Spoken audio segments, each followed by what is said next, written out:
organizaciones, grupos de asistencia para medios alrededor del mundo, y finalmente el Proyecto Antonio Nariño, que es la organización que yo represento. Es una alianza que trabaja en Colombia para la libertad de expresión y el derecho de acceso a la información. Entonces, estamos en la sesión inaugural de una serie de 4 seminarios en línea, que básicamente pretenden poner en manos de activistas y periodistas, de activistas que trabajan por la libertad de expresión y el derecho de acceso a la información, y periodistas latinoamericanos, un arma que consideramos nosotros muy poderosa dentro de la Agenda de Desarrollo Sostenible de las Naciones Unidas, que se llama el Objetivo de Desarrollo Sostenible 16.10. Ya los panelistas entrarán pues a explicarles exactamente de qué se trata, y para no darles mayores vueltas, les quiero presentar a nuestros 2 expositores de lujo que nos acompañan hoy. Se trata de Guillermo Canela, quien es consejero de Comunicación e Información para Argentina, para Brasil, Paraguay, Uruguay y Chile en la UNESCO. Y además tenemos también a Bill Orme, que es representante del Foro Global para el Desarrollo de los Medios, la organización que ya les mencioné ahorita hace un ratico, ante las Naciones Unidas, particularmente en lo que se refiere al tema de acceso, del libre acceso a la información en la Agenda de Desarrollo Sostenible. Entonces, pues tenemos en este momento, si ustedes quieren, podemos empezar. Ya le quiero dar la bienvenida primero a Bill Orme. Muchísimas gracias, Bill, por estar con nosotros hoy, y bienvenido, el público es tuyo. Muchas gracias, Verónica. Bueno, como pueden ver, estoy aquí con Guillermo Canela. Los 2 estamos aquí en la sede regional de UNESCO en Montevideo. Y antes de todo quiero agradecer a ustedes por habernos dado la oportunidad de escuchar y estar con nosotros en este webinar, que es el primer webinar dedicado a este tema que ha hecho el Foro Global para el Desarrollo de Medios. Voy a pensar dando el panorama o trasfondo de los famosos o no tan famosos, deben de ser más famosos, objetivos de desarrollo sostenible.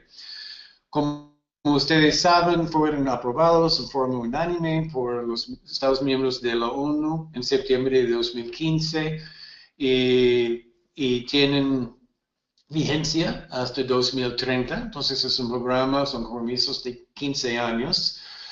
Y como sabrán también, los grupos que están unidos en el Foro Global nuestro, grupos que trabajan en el desarrollo de medios, en entrenamiento de periodistas y libertad de prensa, abogábamos en la ONU, antes de la aprobación de estos objetivos, en un proceso de cabildeo que también fue respaldado por muchos otros grupos de la sociedad civil alrededor del mundo, abogamos por la inclusión de este principio del acceso a la información que implique, obviamente, dentro de un ambiente de libertad de prensa y libertad de expresión. Ustedes pueden leer lo que tienen ahí enfrente, que tiene el objetivo 16, que tiene 10 blancos o metas.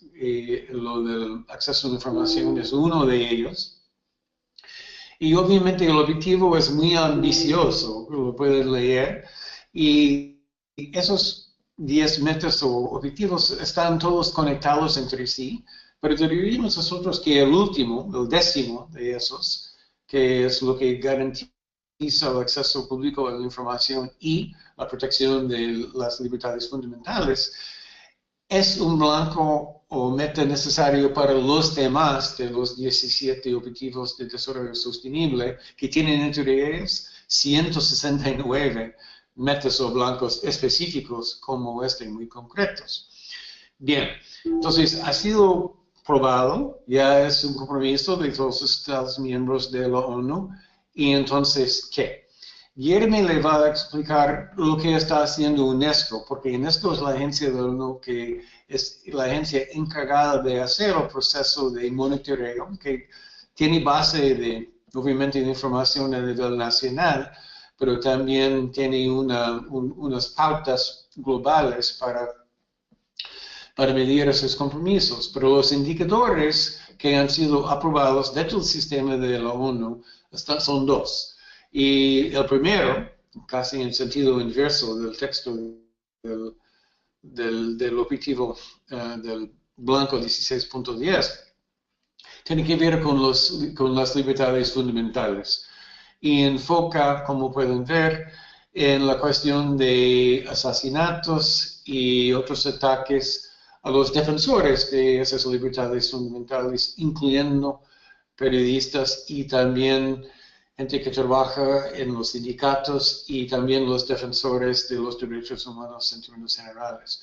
En este seminar, este webinar, vamos a enfocar en el segundo de esos dos, que aplica más específicamente a la cuestión de acceso a la información. Y como verán, realmente es muy directo, que dice que debe de haber una ley o el equivalente de una ley, un decreto o algo así, que garantice la ley a nivel de la ley nacional, el acceso del público a la información en manos del gobierno.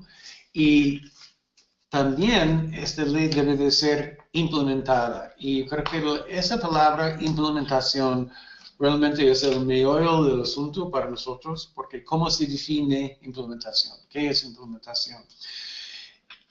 El proceso formal de monitoreo y de informes nacionales a la ONU comienza en este blanco específico en el año entrante, en 2018. Sin embargo, en muchos países, incluso en algunos de la región nuestra, en las Américas, pero en África, Europa también, ya se han comenzado a intentar medir la implementación de las leyes donde existen esas leyes de una forma muy sistemática y seria. Y en los varios documentos que tienen que tienen acceso, que están incorporados en este webinar, hay una especie de, es realmente como un sistema de chequeos de punto por punto por punto, exactamente qué quiere decir o qué, cómo juzgamos si la ley, cualquier ley de esas, esté funcionando como debe de funcionar. Y no solo para los periodistas, obviamente, pero sino para todos los miembros de la sociedad en general. Y el hecho es que, en términos generales, esas leyes son muy, muy recientes, aunque el principio data desde la primera ley de esta naturaleza, hace 2 siglos y medio en Suecia.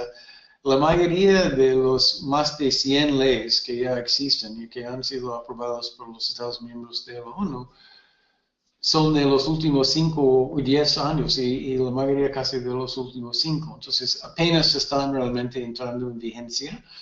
Y el punto de este webinar, en cierta forma, es insistir un poco que los periodistas y otros grupos también de la sociedad civil sean participantes activos en hacer esas leyes una realidad, y parte de este proceso, una herramienta, es el proceso de monitoreo de la ONU de este compromiso que está en el ODS 16.10. Y Guillermo le puede decir exactamente qué está haciendo UNESCO en su papel de vigilancia sobre este proceso.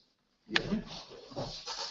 Hola, buenas tardes para aquellos que ya están pasados del mediodía. Buenos días para los que están en otros fusos horarios. Es un placer poder estar compartiendo acá en Montevideo este espacio con mi amigo Bill Orm. Bill no les comentó exactamente, pero estamos los dos acá en Montevideo, en la sede regional de la UNESCO, porque mañana es el Día Internacional de Acceso a la Información Pública, y Montevideo, en un partnership de la UNESCO con el gobierno local de Uruguay, está haciendo y organizando una celebración regional sobre el tema de acceso a la información pública. Varios actores que trabajan este tema en el contexto de América Latina, autoridades regulatorias, o sea, los que implementan las leyes de acceso, el señor relator especial de libertad de expresión, expertos en el tema, el subdirector general de la UNESCO para estos temas, Frank Larue, y varios periodistas de la región y de otras partes, incluyendo a Vilón, van a estar acá en Montevideo justamente discutiendo estos temas, o sea, cómo el acceso a la información pública como un tema en sí mismo, dentro de siendo una de las metas de la Agenda 2030, puede ser trabajado por todos los stakeholders relevantes, pero también cómo el acceso puede ser un garante de los otros objetivos que hacen parte de la llamada Agenda 2030. Entonces, mi intervención para discutir con ustedes está basada en dos momentos. Uno, que va a ser más adelante, que es este que ustedes ven ahí en la pantalla, es una discusión a partir de un reconocimiento celebrativo que tenemos, que es, como decía Bill, hace 20 años, o sea, antes de 2002, solo un país de la América Latina tenía ley de acceso a la información pública. Hoy, de nuevo, en menos de 20 años, solo 4 no la tienen. Y eso es algo que tenemos que celebrar. Entonces, la segunda parte de mi presentación va a ser sobre eso. ¿Cuáles son los desafíos una vez que ya tenemos leyes? Pero quisiera hacer una breve introducción para contestar a la pelota que me pasaba Bill, que es cómo la UNESCO está manejando su rol de lo que se define ahí en la taxonomía de la Agenda 2030, las agencias que son agencias custodias de determinadas metas dentro de los 17 objetivos. Y como decía Bill, UNESCO está encargada de ser una facilitadora, a mí me gusta más esta palabra que agencia custodia, de lo que tiene que ver con el ODS 1610 y más específicamente el 10.2, que es lo que nos ocupa hoy de acceso a la información pública. Entonces, la primera cosa fue tener en varias discusiones, por ejemplo, tuvimos una el año pasado también en el contexto del Global Forum for Media Development en Yakarta, y hubo otras en París, etcétera, sobre cómo exactamente podemos crear subindicadores que nos ayuden a entender este indicador macro que mencionaba Bill. Si ustedes se fijan, el indicador es un indicador bastante abierto porque habla de tener ley y de que esta ley sea implementada con ciertos criterios de calidad. Esta apertura del indicador es al mismo tiempo una oportunidad y un riesgo.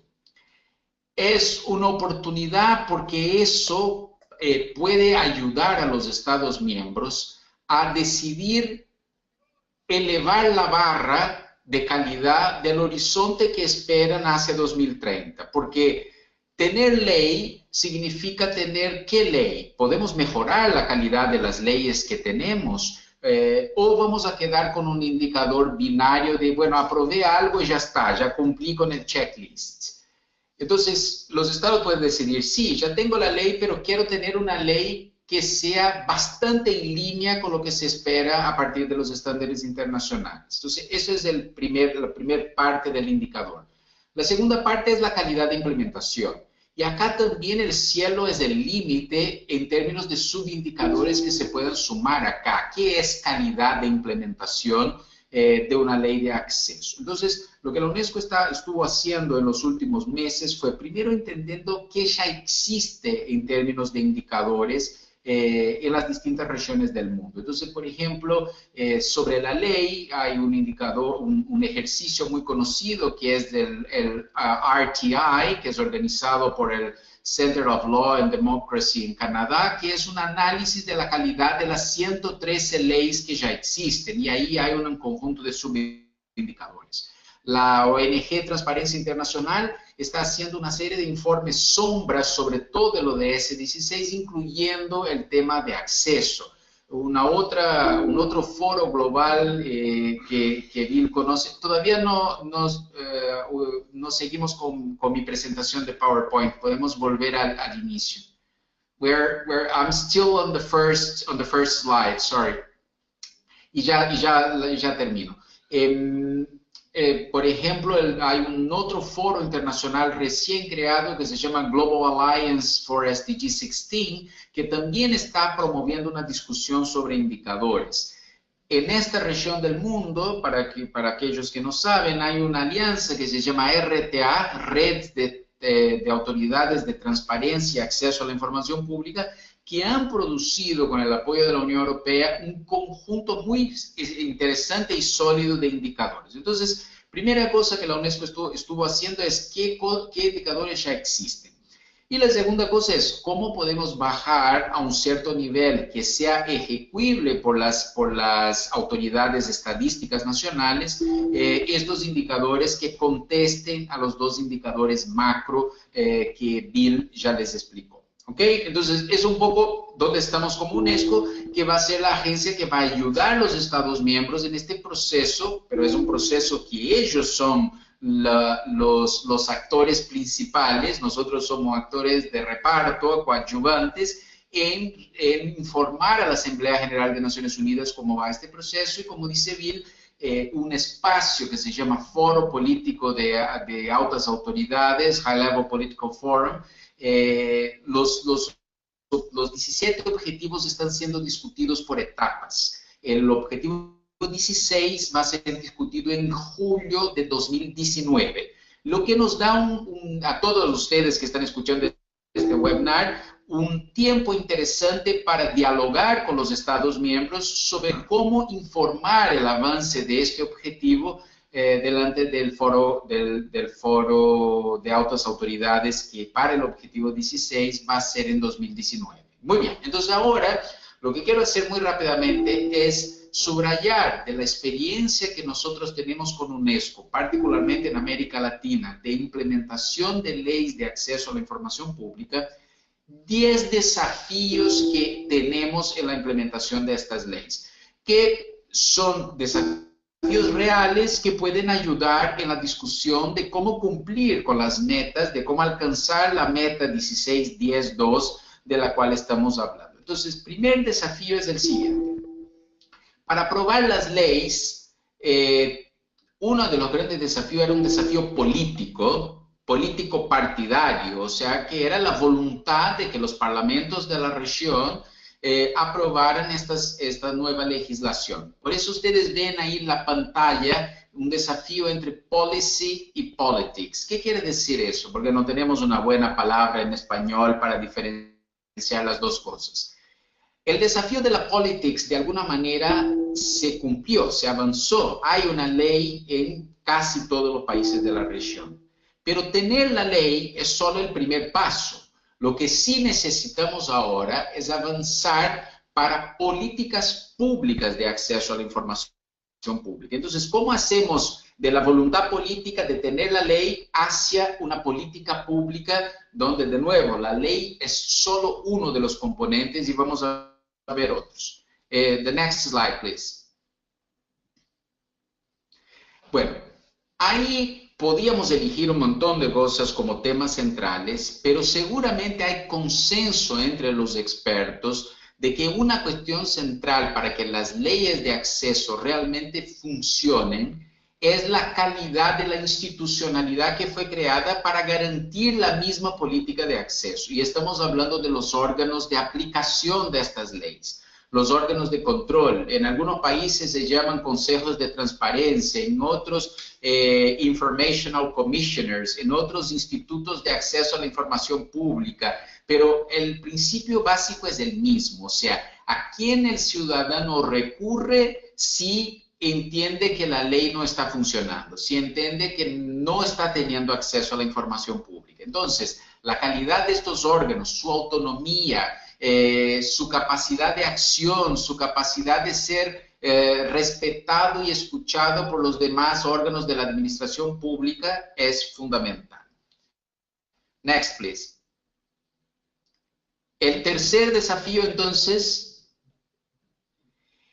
que se habla mucho, y yo usé la misma expresión ahí, que es el cambio cultural, pero ¿qué quiere decir eso exactamente, no? O sea, el ADN de los estados nacionales es un ADN de secreto, no es un ADN de transparencia y de acceso. Y acá no va ningún juicio de valor de que lo hacen eso porque son malos. Es porque es así que los estados nacionales fueron construidos en bases de áreas centrales como la defensa, las relaciones exteriores, etcétera, donde el secreto era una cuestión fundamental. Cambiar esta cultura de 400 años de secreto para una cultura de acceso no es sencillo. Y acá la clave es convencer los servidores públicos, los funcionarios públicos, de que el acceso es una herramienta que les ayuda a hacer una entrega más eficiente de las políticas públicas, que no es una carga burocrática adicional. Además de ser un derecho humano, que es parte del proceso, el cambio cultural está en que el Estado es más eficiente si tenemos más acceso a la información pública. Para hablar en lenguaje económico, los costos transaccionales de las operaciones que genera el Estado son menores si tenemos más transparencia, si tenemos más acceso. Y no solo como una herramienta de combate a la corrupción, que también es importante, para todo. Tenemos mejores políticas de educación, de salud, de seguridad. Entonces, acá el tercer desafío importante es un desafío de cambiar la cultura del secreto para la cultura del acceso, en la cual la información deja de ser una commodity en las manos de los funcionarios públicos y pasa a ser un bien colectivo en las manos de la sociedad. Es fácil de decir, pero no es tan sencillo de hacer. Y ahí, bueno, capacitaciones como estas y otros elementos pueden ser importantes en este proceso. Next, please.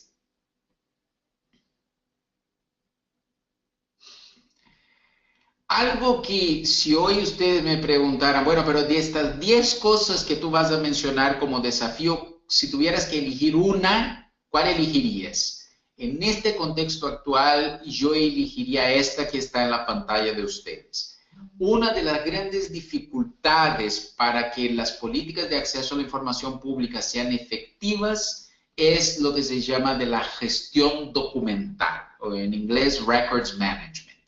Este señor que está ahí en la pantalla es un funcionario público y a ellos le pidieron una información. ¿Dónde está la aguja? Y él está buscando la aguja ahí en este pajar. Y eso es lo que pasa todos los días. O sea, no es que no entregan la información porque son malos, porque quieren esconder algo, aunque estas cosas pasen. Muchas de las veces, y yo arriesgaría a decir que en la mayoría de las veces cuando no se entregan un pedido de información, es porque sencillamente no saben dónde la información está, cómo se produció, en qué parte está, de qué estamos hablando, dónde está este documento, dónde está este email, ¿no? Entonces, acá habrá que hacer un gran esfuerzo que involucra a la comunidad de archivistas, de bibliotecarios, de expertos en ciencias de la información, para mejorar la gestión documental de nuestros gobiernos, lo que solo gana en complejidad con el mundo digital. La Administración Federal de Estados Unidos, en el último dato que me comentaron, intercambia solo la Administración Federal 30.000 millones de mails por año. O sea, ¿cómo encontrar cosas ahí si no está bien clasificado, etcétera, etcétera? Entonces, este es el cuarto desafío, la gestión documental. Next, please. Después, hay un desafío muy importante de aprender con las experiencias que ya existen. Y ahí hay un cotidiano de aplicación de la ley, de las leyes de acceso, que involucran términos como phishing expedition, vexatious requests, pedidos que son exagerados, pero que se podían dialogar con aquello que lo pide. ¿Qué hacer con cosas como los mails? ¿Qué hacer con países donde hay empresas públicas que compiten en el mercado privado? O sea, hay un conjunto de cuestiones muy objetivas, muy directas, que algunos países ya lidiaron con ellas, ya desarrollaron buenas prácticas o ya desarrollaron malas prácticas, y parte del ejercicio acá es cómo aprender con eso para poder seguir avanzando. Entonces, hay un desafío muy importante de entender los cotidianos de aplicación de estas leyes y cómo podemos aprender con la experiencia de aquellos que ya acertaron o ya se equivocaron en lidiar con estos desafíos cotidianos. Sexto desafío. The next slide, please.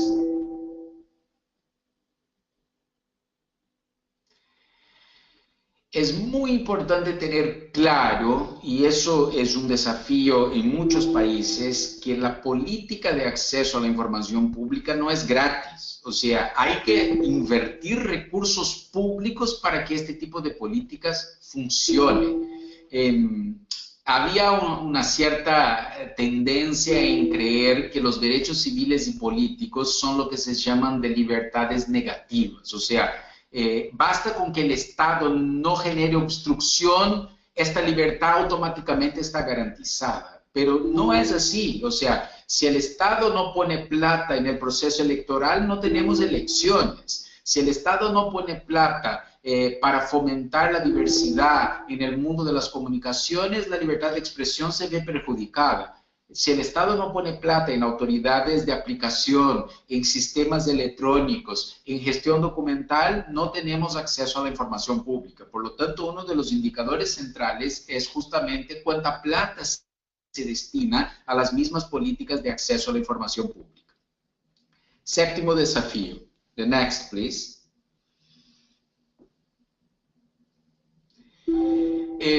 A medida que esto todo se va volviendo más complejo, imagínense ustedes, para dar un ejemplo de la región, la ley brasileña, que se aplica a todos los tres poderes, ejecutivo, legislativo y judicial, a todas las empresas públicas, a todas las universidades públicas autónomas y a todas las unidades de la Federación Brasileña, o sea, 27 estados y 5.500 y pico de municipalidades. ¿Cómo hacer con que la efectividad de la política de acceso a la información pública sin el uso de las nuevas tecnologías? Es muy difícil. Entonces, la creación de mecanismos como ventanillas únicas de acceso, donde las respuestas tienen un acompañamiento automático, el monitoreo de los 20 días que la ley ofrece para contestar, todo eso se facilita mucho si tenemos una buena herramienta de gobierno electrónico para avanzar con este tipo de implementación real de las leyes de acceso. El octavo, the next slide, please.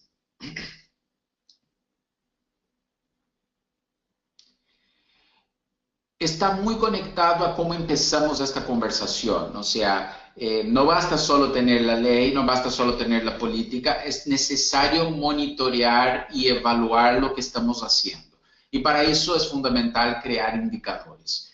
Más allá del ejercicio sano y global que se solicita a través del ODS 16.10.2, nuestra conversación con los Estados miembros es que eso es un horizonte que ellos pueden usar para construir sistemas de autoevaluación de cómo están la implementación de estas leyes, o la sociedad civil que quiere construir informes sombra mucho más detallados, y por ahí se pueden crear indicadores que tienen que ver con estas temáticas que venimos hablando, cuestiones de presupuesto, de gestión documental, de la calidad del órgano regulador, de la existencia de políticas públicas, de capacitación de funcionarios. Hay un conjunto de indicadores que se pueden construir para realmente tener un buen diagnóstico de cómo viene la implementación de este tipo de legislación.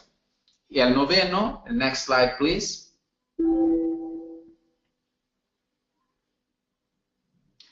No podemos dejar de discutir las políticas de acceso sin pensar cómo eso se conecta con una otra meta que está en el mismo DS16, que es la meta de participación ciudadana. O sea, cómo las políticas de acceso están o no están siendo efectivas, útiles para mejorar la calidad de la participación de los y las ciudadanos y ciudadanas en la construcción misma de las políticas públicas. Como las ideas de gobierno abierto, de lo que sea, están no siendo pensadas en cajas separadas, lo que encargado de fomentar participación en los estados no es el mismo que está dialogando con lo de la política de acceso y es otro que habla de gobierno abierto, y eso, créame, pasa todos los días. Entonces, cómo esta gente toda trabaja de una manera articulada alrededor del derecho de acceso, pero para fomentar cuestiones concretas como más participación ciudadana.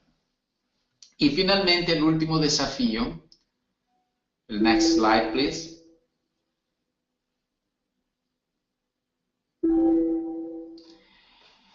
El último desafío que es una deuda en casi todos los países que han aprobado leyes en los últimos años en la región, es que la gente común y corriente, los y las ciudadanos y ciudadanas, saben muy poco que tienen derecho a acceso a la información pública. Saben muy poco que existe una ley que les otorga este derecho, que les da el derecho de preguntar al Estado lo que se les dé la gana y que ningún funcionario público puede decir por qué quieren saber ustedes eso. Desafortunadamente, en muchos países las leyes de acceso se convirtieron en leyes utilizadas por ciertas élites, periodistas, ONGs, académicos, lo que está bien, es importante que también las usen estos, pero tenemos un desafío de hacer con que eso llegue a todos y todas. Que la mamá que tuvo una dificultad con la matrícula de su hijo o de su hija en una escuela, sepa que puede poner un pedido de acceso para entender por qué.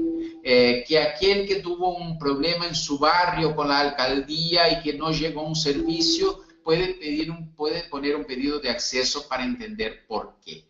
Cuando logremos este punto, vamos a tener llegado a un momento en que la implementación de la ley pasa realmente a ser algo que llega a toda la sociedad y eso va a ser una medida de éxito de estas políticas y ojalá eso esté en nuestro horizonte hacia 2030.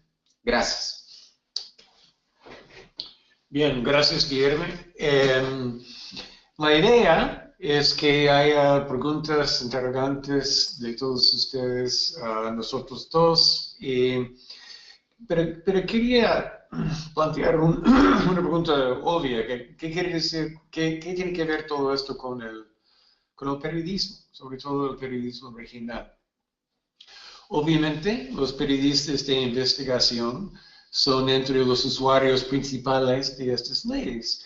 Y creo que no está muy reconocido dentro de la región las ventajas que tienen los periodistas latinoamericanos en los países que ya tienen cierta experiencia con estas leyes. Porque sin duda alguna, las primeras leyes importantes en la época moderna de este siglo en la región, la ley mexicana, que era realmente la primera de las recientes, la brasileña, la chilena, la ley en El Salvador, aquí en Uruguay, son entre las mejores leyes del mundo en términos objetivos. Por ejemplo, el centro que refirió Guillermo en Canadá dice que la ley mexicana es el mejor, el número uno de las más de 100 leyes en existencia en el mundo. Y una buena evidencia de su calidad es el uso preciso de esas leyes por los periodistas. Estamos aquí hablando desde Uruguay, donde el vicepresidente de la República tenía que renunciar debido a reportajes en la prensa que tenían origen en una solicitud hecha a través de la Ley de Información de Uruguay sobre el uso de fondos públicos por él con fines personales.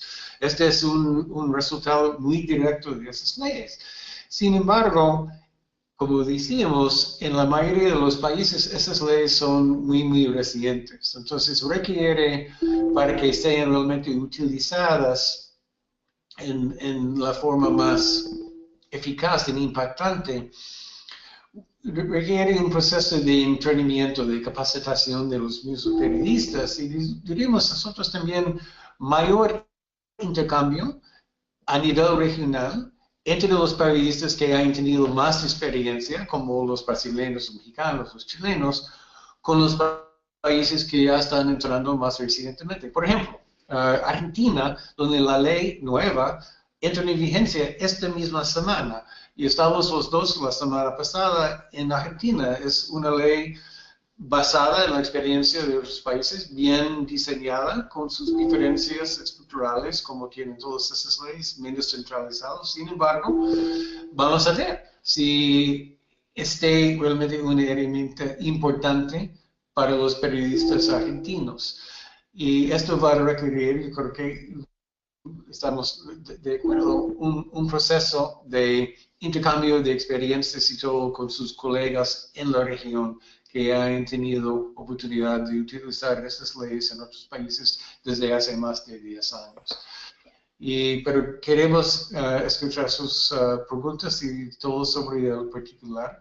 Y un punto final, el proceso de los informes a que refirió Guillermo, coordinado por UNESCO de los países miembros de la ONU sobre la implementación de esas leyes, debido al indicador que tenemos para el objetivo 16.10, no debe ser únicamente en manos del gobierno, porque realmente esto requiere un involucramiento muy público por parte de los medios de comunicación y la sociedad civil, porque obviamente no es lógico que el gobierno mismo diga si el gobierno está realmente cumpliendo con su compromiso de dar información al público, porque el público, al fin de cuentas, es el mejor juez de este o no, pero son los profesionales de los medios y de la sociedad civil, que realmente son los únicos capacitados y pagados para usar esas leyes con fines de interés público. Entonces creemos que tenemos ya muchos años, hasta 2030, y la América Latina está en la vanguardia, porque aquí las leyes son realmente, hay que decir, mejores que, no solo que las leyes africanas o asiáticas, pero mejor que las leyes europeas, y mejor, mucho mejor, que la ley estadounidense, que tiene más de medio siglo en vigencia, pero no aplica al Poder Judicial, no aplica al Congreso mismo, que aprobó la ley hace 50 años, no aplica a la Casa Blanca y no aplica tampoco a los 50 estados. Entonces, es muy, muy limitado. Y entonces tenemos muy buenos ejemplos en Brasil y México, sobre todo para sistemas federales de esta naturaleza, de leyes que apliquen a todos, hasta el nivel de los municipios. Es una herramienta buenísima para cualquier periodista en esos países. No sé, si Verónica, ¿tienes algún comentario? No, bueno, muchísimas gracias a los dos. Quiero explicarle a la audiencia básicamente cómo va a desarrollarse pues la dinámica de las preguntas. Ustedes tienen pues en el panel de control una pestañita que se llama preguntas. Escriben ahí en la ventana que se les abre, ustedes escriben la pregunta y yo se la transmito a los panelistas. Preferiblemente digamos, señalen en la pregunta si está dirigida en particular a uno de ellos dos. Y les queremos pedir que las preguntas sean lo más concretas y breves posibles. O sea, si pueden redactarlas en 1 o 2 renglones, tantísimo mejor, ¿vale? Si quieren podemos empezar entonces con la primera, que la hace Samuel Bonilla. La pregunta es: ¿de qué manera la UNESCO puede apoyar iniciativas ciudadanas para socializar el uso y sobre todo el aprovechamiento de leyes de transparencia entre grupos sociales que ni siquiera saben que tienen ese derecho? Gracias por la pregunta. La UNESCO tiene como mandato central la asistencia técnica a los Estados miembros para que estos distintos estados mejoren sus políticas. públicas, ¿no? Nosotros no somos un organismo de financiación de actividades o de proyectos. Digo eso de manera transparente y clara, ya como acceso a la información pública sobre la UNESCO. Sin embargo, lo que estamos haciendo, que creo que tiene relevancia en relación a la pregunta, es en este marco de intentar mejorar las políticas públicas sobre esta materia, produciendo un conjunto de distintas herramientas que pueden facilitar este proceso. Por ejemplo, ustedes ven ahí, no sé si ven la misma pantalla que yo, a la derecha, donde están documentos. Está, por ejemplo, un documento que fue generado con el apoyo de la UNESCO por Bjorn sobre los desafíos que enfrentaron México, Brasil y Chile en los primeros años de la implementación de sus leyes. O sea, yo creo que este documento, por ejemplo, puede ser muy útil a la sociedad civil para entender qué tipo de acercamiento puede tener con la temática para que eso se amplíe. Dentro de poco más de un mes vamos a estar también apoyando, por ejemplo, el Congreso Latinoamericano de Periodistas de Investigación, que se llama COLPIN, que hago algo que venimos haciendo ya hace muchos años y donde siempre uno de los temas centrales con los periodistas de investigación es cómo esta cuestión de las leyes de acceso pueden llegar más a la ciudadanía. Empezando porque los periodistas comenten sus reportajes cuando ellas son construidas con pedidos de acceso, que sí lo fueran así, para que la sociedad entienda que ciertas cosas que están vendiendo a la luz del sol son producidas con pedidos de acceso. Y comento una última estrategia, pero no se agota ahí. Estamos trabajando mucho con operadores judiciales sobre esta temática. Como jueces, fiscales, defensores públicos pueden también agarrar para sí el tema del acceso en dos perspectivas. Una es que ayuden a garantizar que los otros poderes del Estado cumplan con la legislación, pero también que el propio Poder Judicial, que el propio Ministerio Público sean transparentes en las cosas que hacen. Y en este marco, por ejemplo, recién lanzamos una caja de herramientas para operadores judiciales sobre esta temática. Y fuera de eso, bueno, tenemos por lo menos la iniciativa de organizar algunas discusiones regionales como esta que va a ocurrir mañana y pasado acá en Montevideo para seguir poniendo el tema sobre el tapete. Gracias. Y hay que agregar el foro mañana y pasado mañana está disponible por el web, ¿verdad? Exactamente. Mañana y pasado vamos a tener un foro que quizás complemente la pregunta que se hizo, que va a discutir el acceso ya en una clave de implementación real. Entonces, la pregunta del foro de mañana y pasado es, ¿para qué sirve el acceso en lo que se refiere a su relación con la democracia, con el desarrollo y con los derechos humanos? Y toda esta discusión, que tenemos 20 invitados de varias partes del mundo, va a estar por web streaming y ustedes pueden mirar eso por la página de la UNESCO Montevideo. Bueno, tenemos una pregunta de Ariadna Ortega. Ella quiere saber qué prácticas internacionales han funcionado para acercar a la ciudadanía con el acceso a la información. Es una pregunta excelente. Obviamente varía de país a país. Mucho tiene que ver con la cultura política nacional. Como mencionábamos, tenemos el ejemplo de los suecos, que tienen 2 siglos y medio de experiencia en este ramo. Pero yo diría que en términos generales, por eso estamos haciendo hincapié en las leyes latinoamericanas realmente como modelos globales. En la mayoría de los países europeos, en el país mío, que es Estados Unidos, Canadá, donde bueno, las leyes no son malas, los usuarios tienden a ser abogados trabajando con el sector privado y, por supuesto, periodistas y algunos activistas de la sociedad civil, pero es poco común realmente que el ciudadano común y corriente emplee esas leyes en esos países como un recurso normal.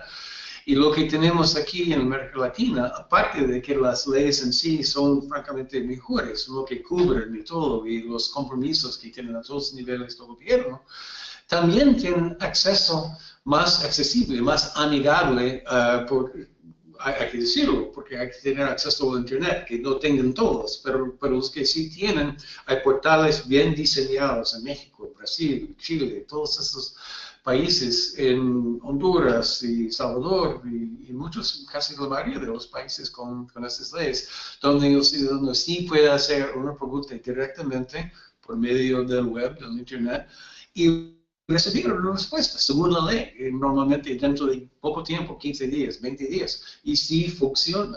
No siempre, 90% de los casos, pero sí hay respuestas. Es un promedio muy alto en la región. Y estábamos hablando en el foro en Argentina con colegas chilenos y estaban diciendo que ahí el patrón es muy interesante, porque en los primeros años de la ley, sí, eran abogados, periodistas y otros como expertos y gente de Santiago realmente que emplearon la ley, pero en los años más recientes es más y más común que las solicitudes vienen a nivel municipal dirigidos a los mismos municipios, ¿verdad? Sobre cosas muy locales, sobre escuelas y carreteras, y cuestiones de salud, del medio ambiente y todo. Entonces, ese es el objetivo. Obviamente, estas leyes no son para periodistas, son para el público en general, pero si el público no tuviera la experiencia de leer en la prensa ejemplos de cosas que fueron descubiertas usando esas leyes por los periodistas, no sabrían ni de la existencia de la ley, ni del poder que ellos mismos tienen como ciudadanos en usar la ley por ellos mismos. Y si yo puedo añadir para los que están preocupados con este tema, que es sumamente importante, hay algunos ejemplos en las varias regiones del mundo. El caso, yo diría, más intenso de un esfuerzo de relacionar la ley con toda la ciudadanía, quizás sea el caso indiano. Si ustedes buscan en YouTube Right to Information India, van a encontrar jingles, documentales sobre cómo acercar la ciudadanía de aquel país con el tema de la ley de acceso. Y la estrategia allá fue muy inteligente en el sentido de que en todos los países siempre hubo una comunidad impulsora de las leyes de acceso, que era una comunidad muy relacionada a estos temas, periodistas de investigación, etc. Y en India ellos hicieron un esfuerzo de incluir otros elementos de la sociedad civil, movimiento de la niñez, movimiento de las mujeres en este proceso. Y eso ha ayudado mucho. Entonces, India es un caso. En Inglaterra, que es una ley relativamente reciente comparada con los años de democracia británica, la sociedad civil ha tomado un poco la delantera y hay cosas como, por ejemplo, un portal que se llama What Do They Know, que es un portal que ayuda a canalizar pedidos de acceso. En Uruguay hay un portal semejante que se llama ¿Qué sabes?, que está inspirado en este británico. Y en el caso de América Latina, un ejemplo interesante de involucramiento de la ciudadanía es el caso paraguayo, donde la aprobación se dio por una presión ciudadana amplia, no solo de ONGs específicas, aunque ellas estuvieron involucradas, y con un fuerte entendimiento de los periodistas que necesitaban explicar a la gente para qué eso era importante. Si ustedes buscan el caso paraguayo, van a encontrar unas historias muy sabrosas de cómo la ciudadanía, cuando se involucra en este proceso, puede ayudar con que el proceso tenga una amplitud bastante significativa.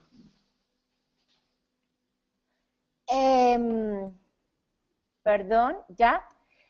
Bueno, listo. Entonces vamos a hacer un experimento aquí. Yo nunca he hecho esto, pero quiero, digamos, abrir las preguntas, a ver si los participantes las pueden hacer directamente. Tengo a continuación una pregunta de Diego Freitas. Diego, voy a tratar de liberarte el micrófono para que puedas preguntarle directamente, hacerle tu pregunta directamente a los panelistas, ¿vale? Vamos a ver si funciona. Diego, ¿puedes hablar? Hola, gracias. Yo soy brasileño, no sé si me escuchan. Sí, te escuchamos perfectamente, adelante. ¿Puedes explicar en portugués? Yo quería hacer una pregunta que es, ¿existe un banco de datos que reúne a todos los países latinoamericanos? Si existe, ¿qué merecen destaque?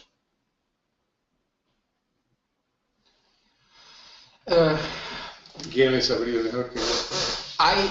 No hay un único banco. Como yo mencionaba, hay esta red de autoridades reguladoras que se llama RTA, que sí producen una cantidad de informaciones en que buscan circular las experiencias y las informaciones que tienen las distintas autoridades de aplicación de la ley en los varios países. Ellos tienen indicadores, tienen algunos estudios conjuntos que son interesantes. Entonces, la primera cosa es eso, RTA, Red de Autoridades de Transparencia y Acceso. La otra cosa que existe que apoyada por la UNESCO, es un banco que es una iniciativa de la Universidad de Columbia, que ustedes pueden buscar como Banco de Jurisprudencia y Libertad de Expresión, donde lo que hay ahí son buenas decisiones jurídicas, judiciales, sobre varias temáticas de libertad de expresión, incluyendo el tema acceso a la información pública. Y ese banco sí es regional, hay decisiones de varios países de América Latina. Y como mencionábamos tanto Bill como yo, este centro canadiense, Center for Law and Democracy, tiene un índice que se llama RTI, que es un índice de evaluación de todas las 113 leyes que existen, incluyendo todas las latinoamericanas, por supuesto. Pero un banco en el sentido de que haya indicadores de acceso y etcétera, que congregue todas las informaciones de América Latina como tal, todavía no existe. Y agregaría que también aunque no sean agregados en un centro único a nivel regional, los datos que tenemos tienden, y que son valiosos, pero tienden a ser como número de solicitudes, número de respuestas, tiempo de tardanza, cosas por el estilo.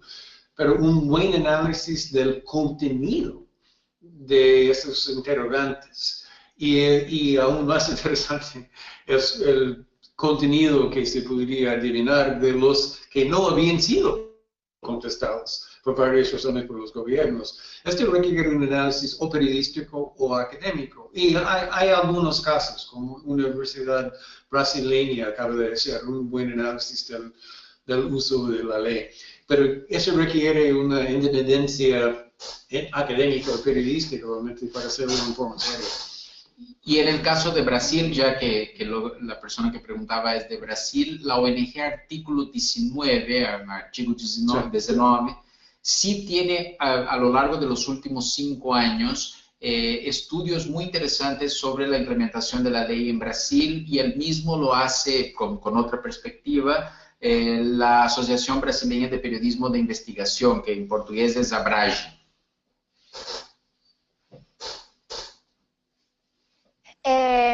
Bueno, sigamos con Francisco Javier Samaniego, que tiene también una pregunta, perdónenme.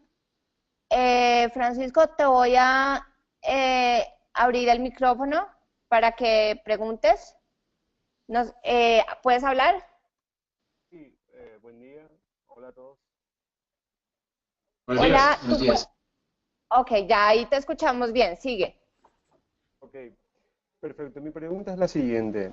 Soy paraguayo, estoy trabajando en el sector de la sociedad civil y tenemos una ley que contempla que la Oficina de Acceso debe tener un presupuesto para su funcionamiento propio. Sin embargo, en este tiempo se está discutiendo el presupuesto general de la Nación y no vemos ningún rubro que contemple a ninguna oficina de acceso. Mi pregunta es, ¿cuál es la estrategia que nos pueden recomendar para que podamos, como dijo Guillermo, no por presión siempre, sino porque queremos ayudar a entender a los gobernantes que necesitamos una política de transparencia, cómo podemos hacer que ellos puedan cumplir con la propia ley, que metan un presupuesto en el presupuesto, un presupuesto para la oficina? Nada más es eso.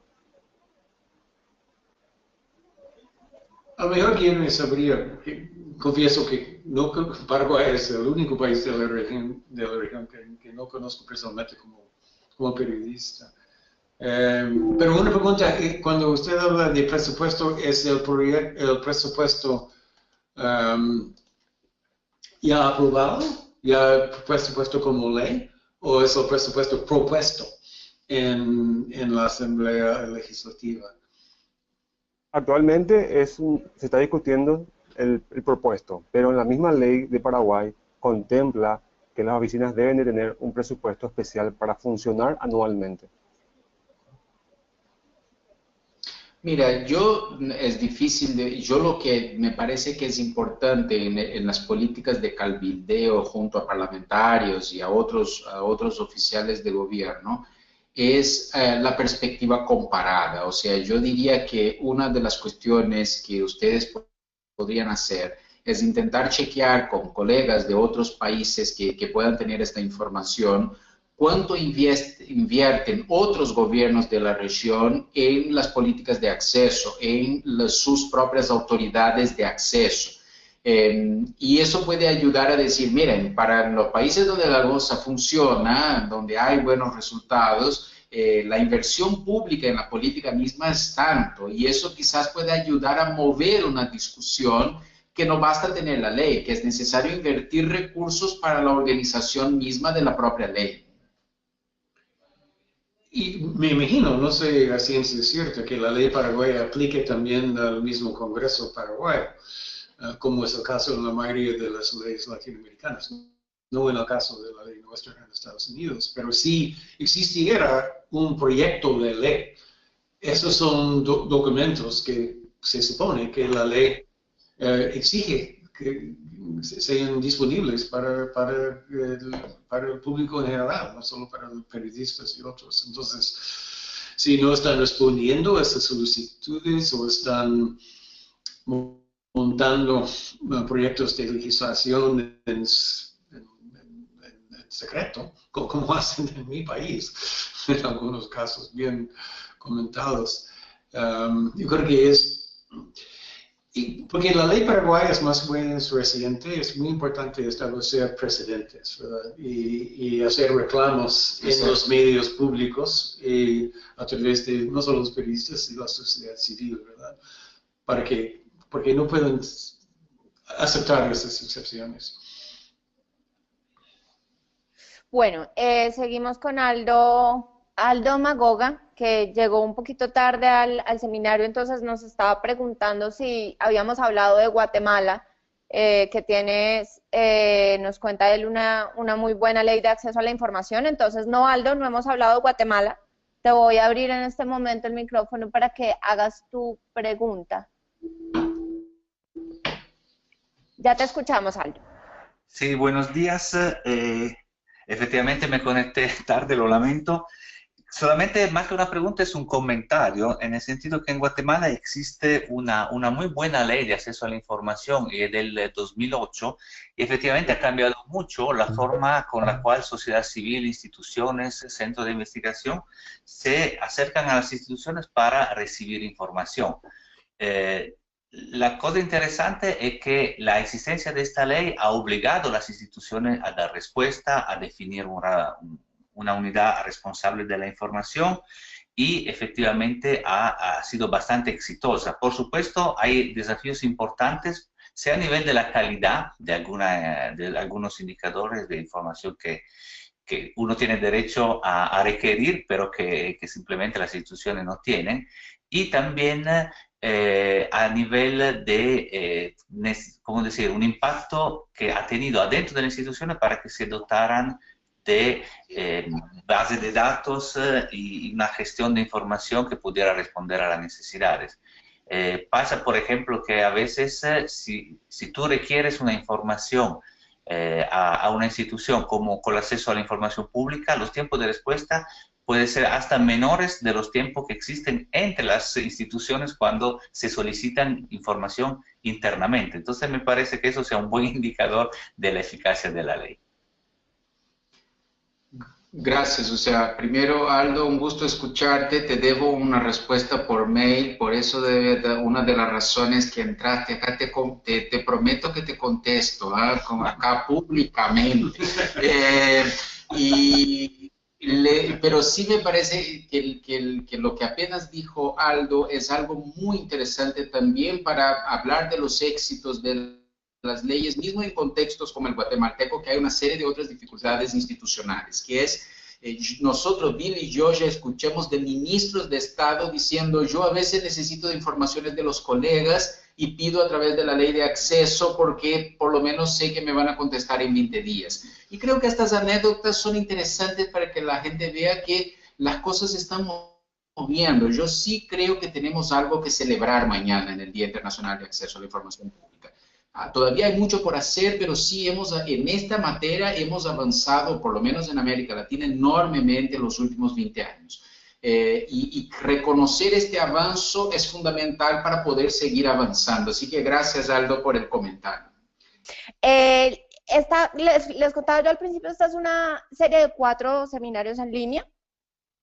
El primero de ellos es el que estamos a punto, el que estamos cerquita de acabar, pero vienen 3 más. Y nos gustaría mucho que nos acompañaran pues en el resto de este proceso. Es más o menos, las fechas están por confirmar y nosotros los vamos a mantener informados, pero es más o menos un seminario mensual, de aquí en adelante, más o menos de aquí a que se acaba el año, a más tardar enero estaremos terminando la serie.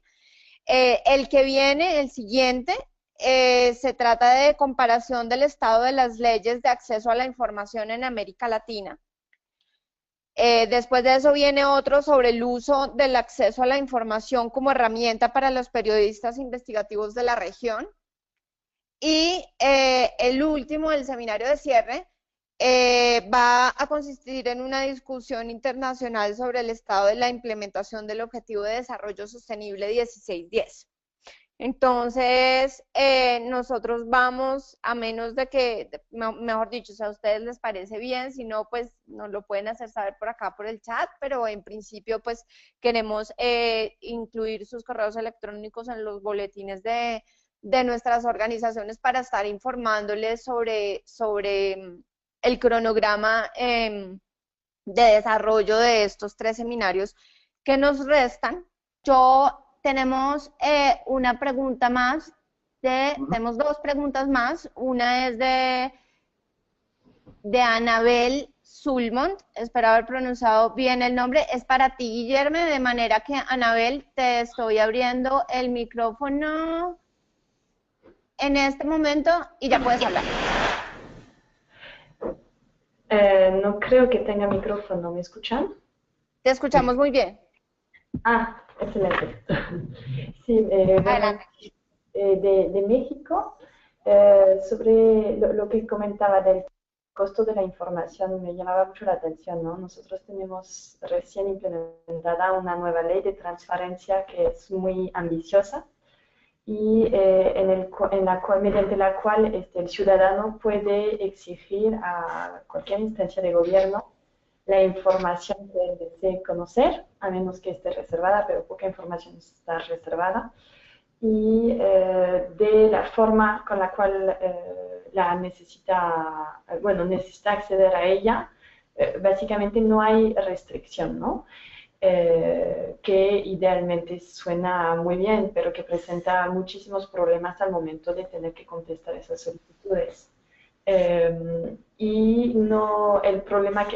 además el ciudadano al solicitar esa información no se le exige absolutamente ninguna responsabilidad, él no es accountable, vamos. Y se dan muchos casos, el INAI que gestiona eso, en los cuales las mismas personas ni van a ir por la información que solicitaron, ¿no? Del lado del gobierno eso genera pues, equipos grandes, recursos importantes que se dedican a generar esta información que luego ni se usa a veces, obviamente no siempre, ¿no? Entonces quisiera saber cuáles son las buenas prácticas o palancas que se usan en otras leyes que ha presentado como exitosas para reducir ese problema, ¿no? de desperdicio de recursos, básicamente. Gracias. O sea, es verdad que dificultades y ineficiencias en las políticas públicas existen en todas áreas y no solo en esta, ¿no? Entonces, primero yo diría, Bill y yo estábamos la semana pasada en un seminario sobre estos temas en Buenos Aires y la gente del Consejo de Transparencia de Chile ha hablado mucho de que el Consejo tiene que aplicar prácticas de buena administración pública, de buena gobernanza, que van más allá del tema acceso. Entonces yo diría que una primera cosa es que las autoridades de acceso van a tener que aplicar, si ya lo no hacen, buenas prácticas de administración pública que se aplican a todas las áreas y no necesariamente solo a esta. La otra cosa es que muchas veces estos errores o estos desperdicios ocurren por el mismo desconocimiento de los actores de cómo hacer un buen uso de las leyes de acceso. De nuevo, volvemos al tema de la educación sobre el acceso. El tercer punto es que muchos gobiernos están haciendo hincapié en que las políticas de acceso abierto, o sea, de ofrecer proactivamente información, en lo que se llama transparencia activa, es una de las maneras de disminuir los costos de la llamada transparencia pasiva, que es cuando se pide acceso.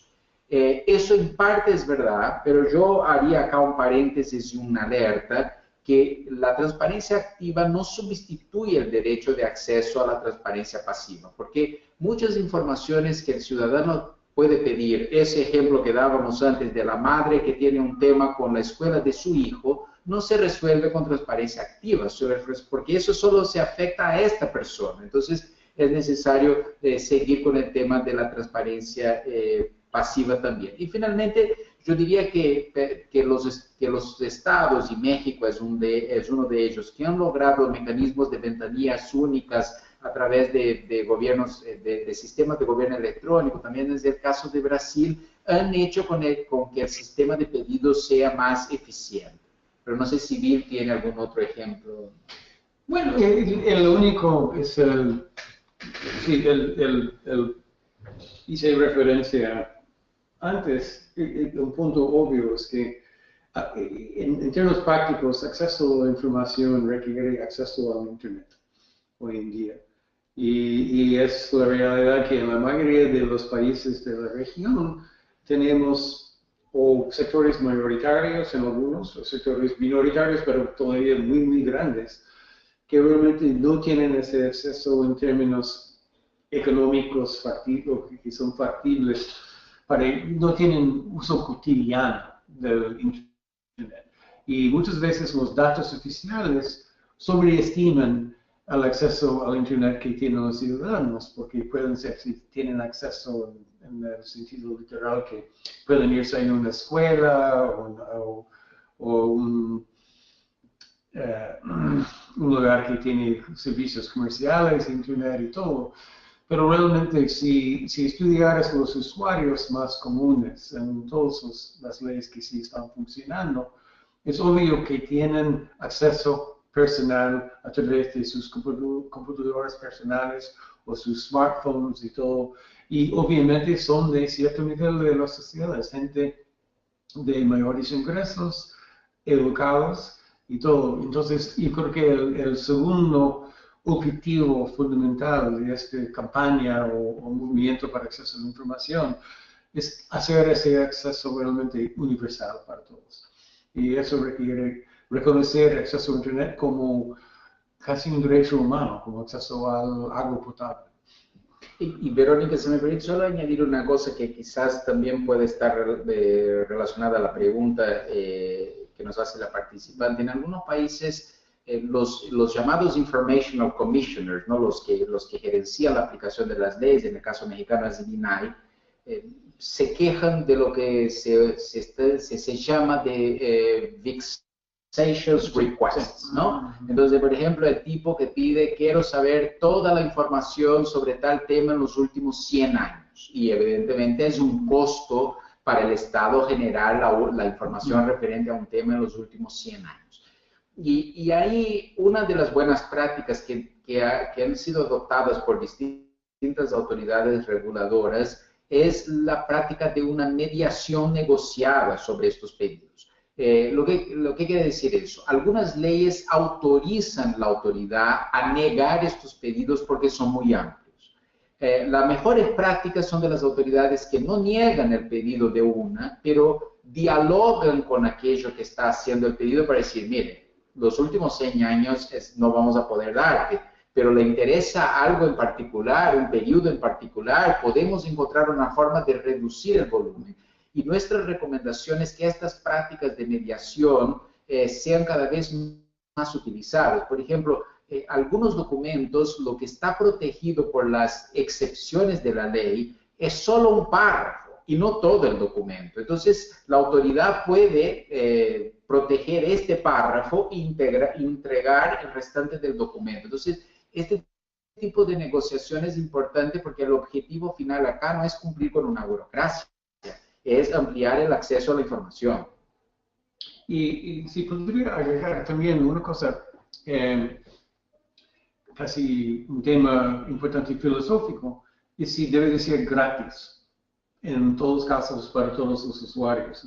Como acaba de decir Guillermo, hay solicitudes que son costosas por su naturaleza y muchas veces esas solicitudes no son solicitudes hechas para fines de interés público en general, sino por intereses particulares del sector privado mismo, y no hay nada malo en eso, pero también tiene sus derechos, pero eso implica un costo para los ciudadanos que pagan los impuestos que subvencionan este sistema. Y creo que no hay, que yo vea, no hay ningún país que realmente ha descubierto el modelo idóneo realmente para hacer pagar a ese tipo de usuario sin discriminar en contra del usuario del público normal. Pero sí hay que reconocer que es problemático.